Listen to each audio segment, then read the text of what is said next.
Malcolm X once said that a man without a knowledge of himself is like a tree without roots. He can't grow. This afternoon, we're going to kick off our shoes and walk bare feet in the fertile soil from which the roots of our poetry springs. Our guest today is Brother Layding Kaliba. He's the author of several books. He's also a publisher. As I was thinking, I thought about Africa and the importance of names to African peoples.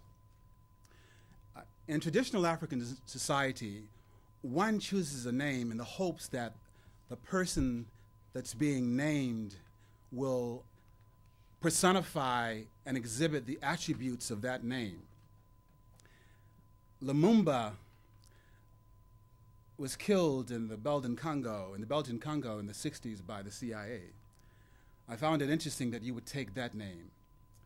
As I said, Layding Kaliba is a powerful name. And I was just curious as to why you chose that name to edify yourself. Because I had two births. I was born, of course, in 1947 to my mother and father.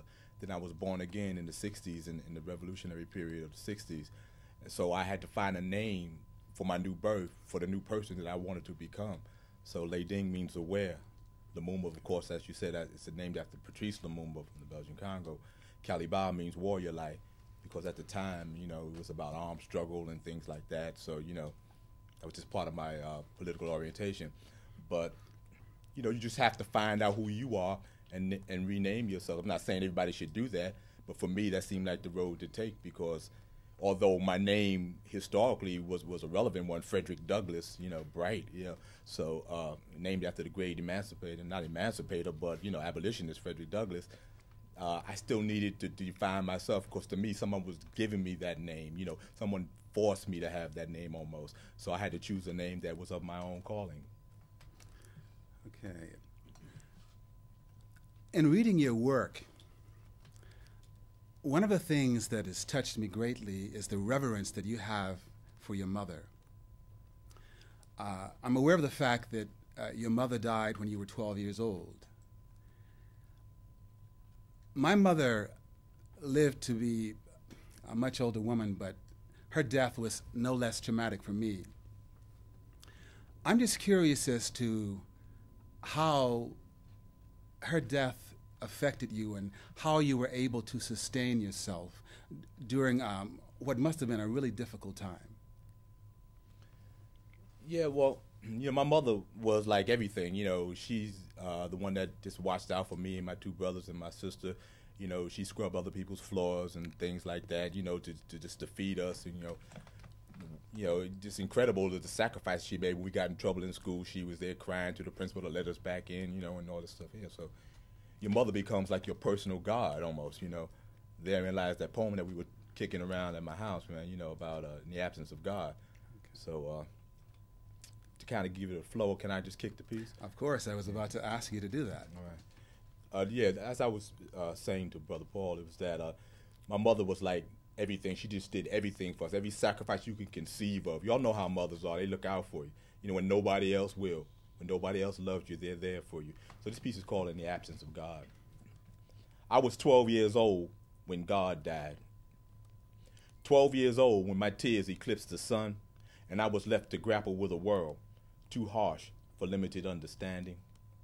God was a magic woman, a miracle worker with healing hands, hands that blended bath water into just right, lips that kissed bumps and bruises into feel better.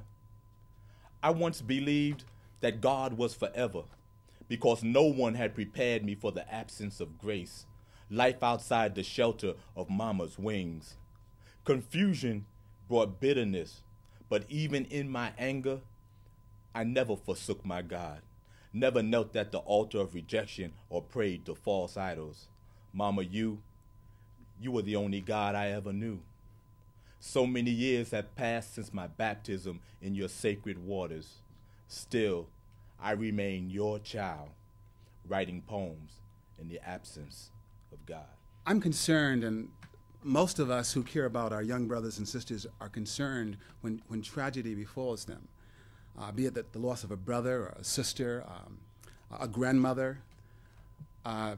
What would you say to a young brother or sister who perhaps has had the experience of that loss and they're trying to make some sense of their lives?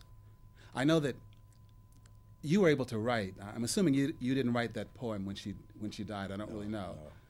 But what can you say to a young brother or sister who's going through that hurt and that pain that will help them to kind of soar and rise above that tragedy?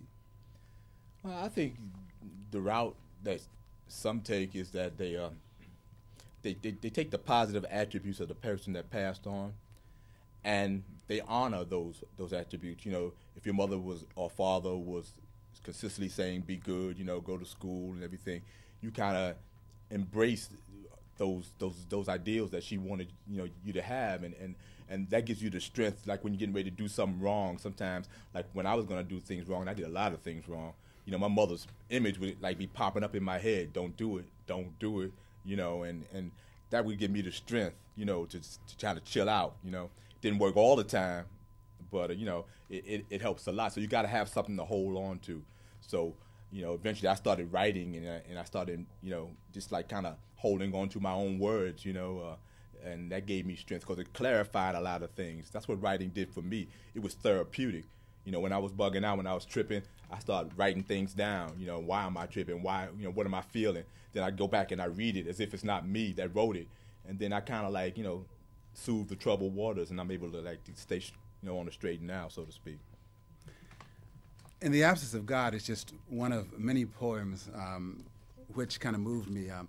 I'd like you to see the book, one of the books that Brother Kaliba has written. This is his most recent book, Spirit Anthems and Ancient Magic. Do you as a poet, and do the poets of your generation feel that we have a legacy that we should celebrate and revere, or do you think we should just forget about what those brothers and sisters wrote during the Harlem Renaissance? No, of course we have to remember and embrace our history and our past, because if you have no past, you have no future. So, as you were saying, like a lot of the times, you know, our history gets pushed to the side, especially in this society that we're trapped in. That's why we get 1 month to celebrate, you know, African history, and that's ridiculous. You know, every day should be African history. So my suggestion to everybody is like, take your history serious, understand that your history happens every day. Everything that you do is history. And that's also why I started writing, because I knew there wasn't many people who were going to document my history, my family, what we did, the contributions we made. So what the hell, I said, I do it myself, you know, and that's what we have to do. We have to stop waiting for other people to write our history. We have to make our own history and record our own history. And just kind of following up on what you said, this is a piece called Old Josh. Sometimes you get some of your history from the strangest places. Now this guy Josh, I used to run into him on the streets of Harlem. He was like a wino. And, you know, he used to always try to talk to me. And then, but one day, you know, he was talking, you know, kind of to me and to himself. So I stopped and listened to him, you know. And he was serious. He had a serious life before he fell on hard times. So this is a piece that kind of reflects my feelings about that meeting with old Josh. Old Josh is a soldier. He stands on the corner of 113th Street. Each night finds him mumbling a wine-stint story about a life warred with time. Josh ain't never been overseas, never fought no battles in jungles of can't-see thickness. But if you're living carefully, while he weaves his wine reverie about living on the front lines of trying to make it, you realize he's been at war all his life. Fueled by sips of night train, he unloads a cargo full of stories for anyone with a moment's listen and a contribution to the war chest. Stories about 14 and on his own, 3 times married before 25, and children who will never call him daddy. Old Josh is a soldier, hiding in trenches of self-pity and exaggerated yesterdays. He uses the shield of night to camouflage himself from those who would call him derelict, wino, bum. But if you listen, let Josh tell it. He's been fighting all his life, pledging no allegiance, flying no flag. He's just an old man, bored with time, fighting life to the death.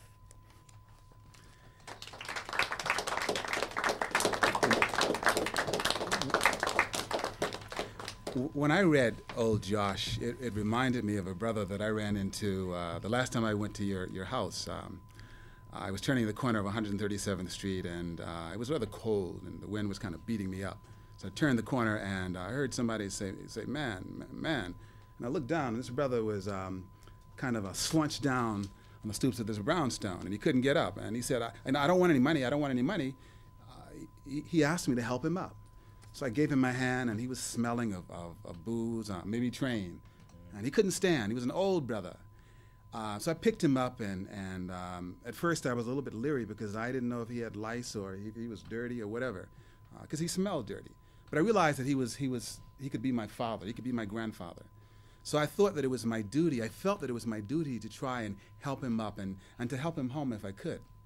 It just so happens that he lived on the corner of 137th and 7th Avenue. But as we walked down the street, he started to tell me about his life. And I felt his pain. I felt his struggle. He had no contact with any members of his family. He had come from I think he told me Georgia, Alabama. But I felt sorry for this brother. But I loved him too, because in knowing our struggle and knowing what our people have gone through, it's very difficult for me to metaphorically spit on people that are me. I mean, I know that he's had hard times. So Josh was something that really, really touched me, and I appreciate the fact that you could share that with us. But I have some other questions for you, my brother, before these sisters and brothers have a chance to talk to you. I was listening to some modern day poets. It might have been Jay-Z or some old Biggie. I don't recall exactly, but I'm just listening to Biggie and Master P, and it occurred to me as I listened to them that many of those brothers and sisters, as talented as they are, as gifted as they are, perhaps don't have a reverence and appreciation for their legacy. They don't have an appreciation for those brothers of your generation, those brothers who go back to the Harlem Renaissance, and even further back than that, they go back to the griots of Africa. Oftentimes, when I'm listening to these brothers, and I hear a lot of vulgarity and a lot of vanity, and that's cool, except the B word and hoe has become as commonplace as drinking a Coca-Cola at a basketball game. And that really bothers me. That really disturbs me, because I think we must have an appreciation for who we are, and especially appreciation for our women. So when I hear she ain't nothing but a hoe or that B word, it really kind of bothers me. What can we say to those brothers? I mean, what happened? How can we get them to see the error of their ways? Or what would you say to a brother who thinks that it's cool to say, oh, she's my B, or she ain't nothing but a hoe? It really bothers me, because the people that they are referring to could be my mother, my sister, my grandmother. And I think we have to have reverence for who we are. Yeah, you heard the old adage, you are what you eat.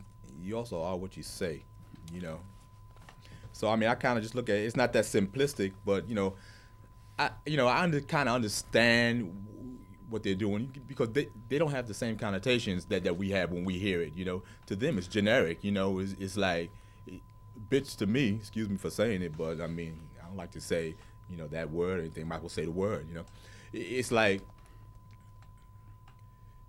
to them, it doesn't have the effect that it has on our generation, because it meant someone back in our day when they used that word, that was fighting if you call somebody's woman or sister that word, So it's like, today it's commercial almost. If you don't say, you ain't getting no contract with nobody to record, If you don't, like come down on our people and ourselves. You know, nobody wants to hear you. But that's the game that other people in this society are playing with us. They want us to denigrate ourselves. They want us to look at ourselves as bitches and hoes, you know, because that way they know they never have to deal with us. So once we elevate ourselves from the mud, then they have to deal with us differently. Dude, Mr. Kaliba is going to share a selection of his own choosing. Okay, what I'm gonna do is share 4 poems that I really wanted to share with you guys.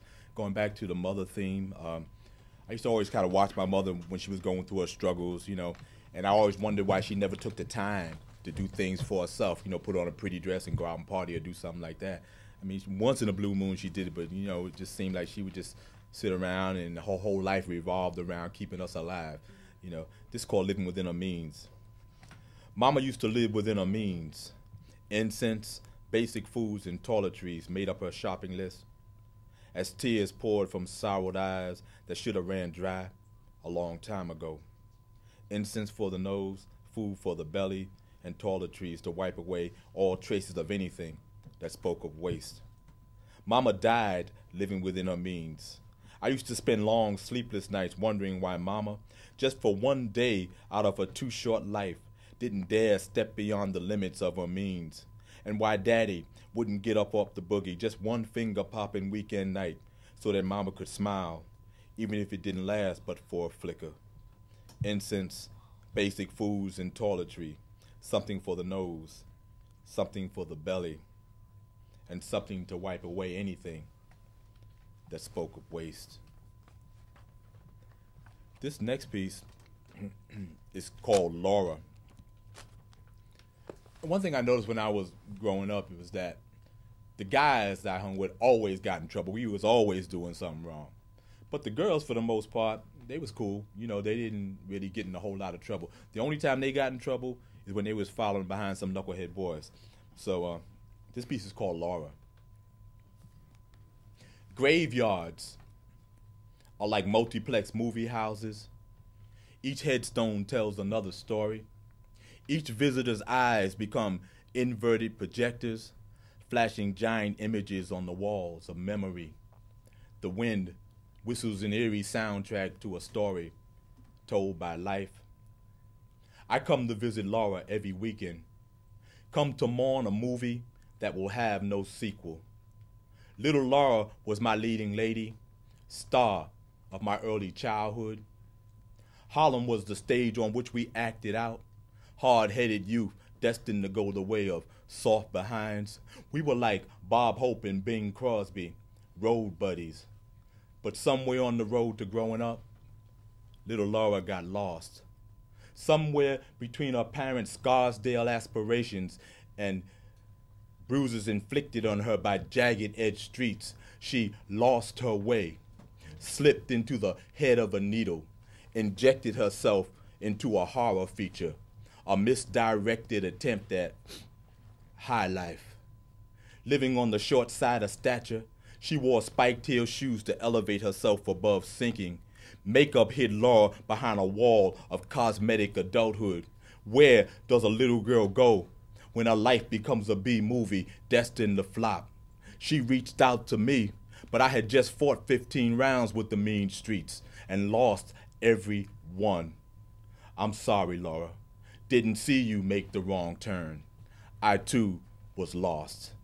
Now it takes all my strength just to wipe my eyes and go to visit Laura on the weekend.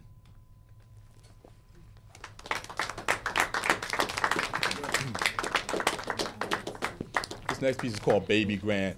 When I was talking to you guys earlier, I was telling you about how we have to document our own history because nobody else is going to write it for us. This piece is a little piece of my parents' history. When we were kids, they used to sit us around in the living room and they used to tell us about where they used to party at. And some of the spots they used to party in were Small's Paradise, the Rennie, Cotton Club, Mittens, and a spot called the Baby Grand. One night in the 70s, I had gone by the Baby Grand. They used to have like poetry readings in this small back room in the back. And it just dawned on me that this was the same place that my parents told me about. It seemed strange standing there in the place my parents spoke so fondly of. You know, when I close my eyes and I listen with my mind's ear, I can see them dancing and hear them laughing, their voices rising and falling sharply in tones of now ancient hipness. Standing there at the club Baby Grand, I can recall those intimate nights of mommy and daddy, rapping with me, my brothers and my sister, about how they rode the original A train to Harlem, how they stomped at the Savoy and had big times at Smalls, how they Lindy hopped and soft-shoed their way into weekend frenzies, Cab Calloway, zoot suits, bebop, red dresses and high-heel sneakers, mama and daddy losing themselves in the soul of a Dinah Washington blues song. The Brown Bomber would win another fight, and it was big times in parties under Harlem lights. You know, when I stand there and I close my eyes, I can see him dancing the way they would dance for us in our Harlem apartment. The living room floor, it would transform into their ballroom, and mommy and daddy would bounce to their feet, forcing their bodies to recall youthful movements. Or I can see it so clearly now. My mama, she's up on the floor, and she's swinging and swaying like Langston Hughes' poet words. And daddy, he picks up the beat. He steps back, spins around, pulls a split, slides up in time to catch mama's hand at the high point of a spin. And now me, my brothers, and my sister, we're on the edge of the couch. We're caught up on our parents' every move. Moves that do justice to ancient tribal dances, dances that our people danced long before ocean and time put Harlem on our minds. Then as quickly as the images came, they seemed to be fading in the distance, and I can hear my mother's voice saying, "All right, kids, brush your teeth before you go to bed." And I could see my older sister walking toward the TV set, getting ready to catch the end of the Late Late Show. And mommy and daddy, they're walking hand in hand to the bedroom with Baby Grand yesterday still glowing in their eyes. You know, when I stand there and I listen with my mind's ear, I can hear the music. I don't stay out late, nowhere to go. I'm home about 8, just me and my radio. Ain't misbehaving, I'm saving my love for you. When I close my eyes, I can see him dancing. Thank you.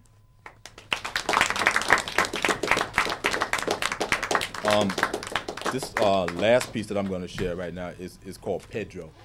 Now, everybody's heard about Columbus, right? Mm-hmm. Do you know who Pedro Alonso Nino was?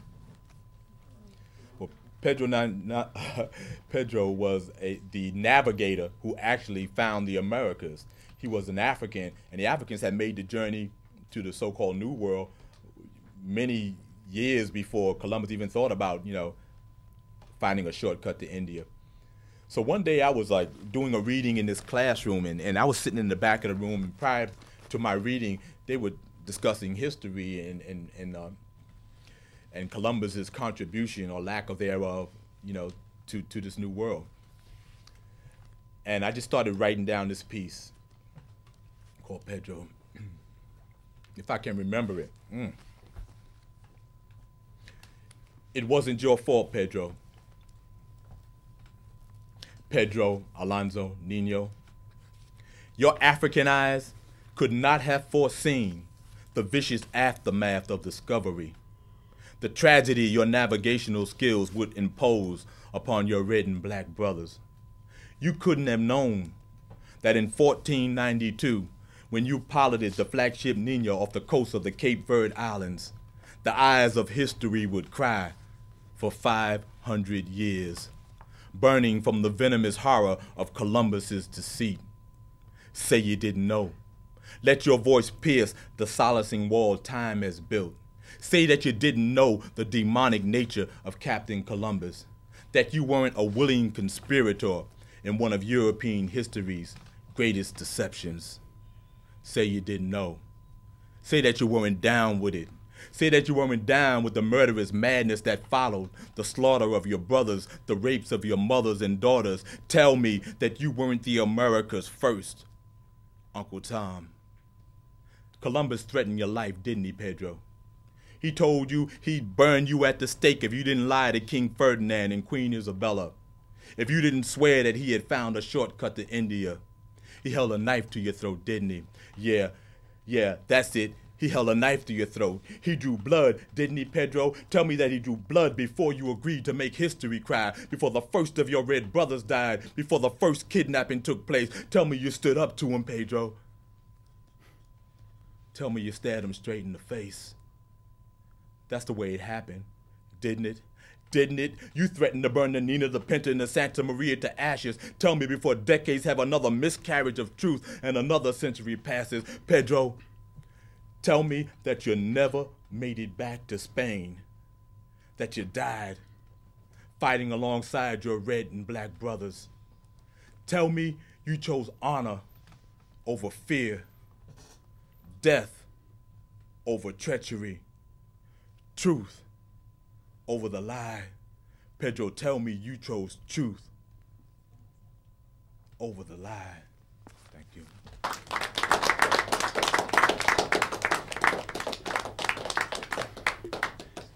Many years ago,